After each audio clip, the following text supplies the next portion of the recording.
Actually, as you know that Robert Frost is a famous poet across the globe, right? He's an American poet, and his writings is based on three things, three aspects. That is on nature, on human, and emotion. Basically, this poem, okay, is associated with nature, dust of snow. But we have some glossary, okay, words and meaning based on pages, right? So first question comes to our mind is dust of snow. What do you mean by that? First thing is we have to remember that dust of snow refers to the fine particles of snow. Okay, fine particles which fall. Okay, that is considered as fine particles of snow, dust of snow. Yellow tree basically is a tree and it symbolizes negative aspect in our life. Okay, main character is crow and the poet. So crow here also symbolizes the negative aspect. This much is clear. Then second thing is that third word is shoot down. It means fell after shaking. Mood means feeling or emotion.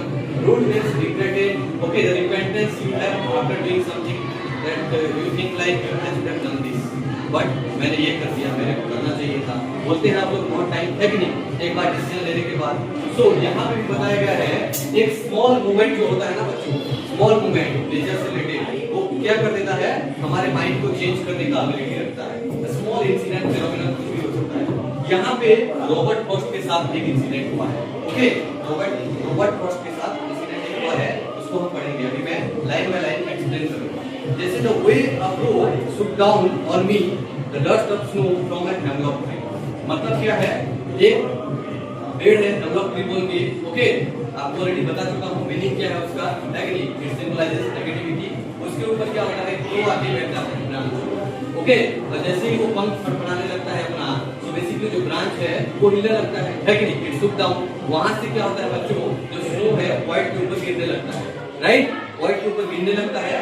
और क्योंकि before that I had already mention कि point का जो mood है ना वो क्या है, एकदम नेगेटिविटी से भरा है due to some reason, right.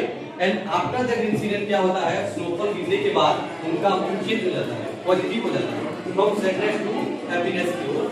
Okay, shift हो जाता है. इतना क्लियर है. Second stage talks about has given my heart a change of mood as I mention, कि ये उनका दिल और दिमाग दोनों चेंज करके रख देता है जो इंसिडेंट हुआ. Okay, and saved some part of a day I had to. और पूरा एंटायर डे में है कि नहीं, जो पार्ट रहता है वो बचा रहता है बर्बाद होने से, राइट. अगर कुछ अच्छा हुआ आपकी लाइफ में, all the day you are happy. अगर कुछ बुरा हुआ है तो आपका मतलब चांसेस ज्यादा है कि आप लोग ऑल द डे थोड़ा नेगेटिव फील करोगे, राइट, होता है. So basically this chapter talks about एक स्मॉल इंसिडेंट, एक स्मॉल जो नेचर का टेक्निक, इंसिडेंट फेनोमेनन कुछ भी हो सकता है जो आपका माइंड को, आपका लाइफ को चेंज करना टेक्निक की एबिलिटी रखता है, आपका डे को बेटर कर सकता है. Thank you everyone. अगर कोई डाउट है तो आप कमेंट